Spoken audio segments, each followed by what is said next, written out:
या धर्म के मार्ग पर चलो।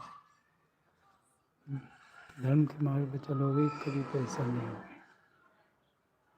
इसलिए ज़िंदगी को खुश रखो, एंजॉय करो, मस्ती में रहो। ज़िंदगी में कुछ नहीं रखा, 2 दिन की ज़िंदगी है, आराम से रहो।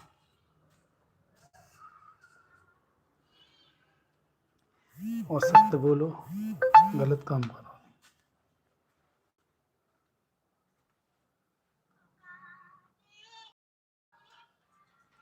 और क्या कहें, बस अच्छे रहो, स्वस्थ रहो, खुश रहो। Very nice. माइंड पे स्माइल आना चाहिए और कुछ नहीं। हम चाहते हैं कि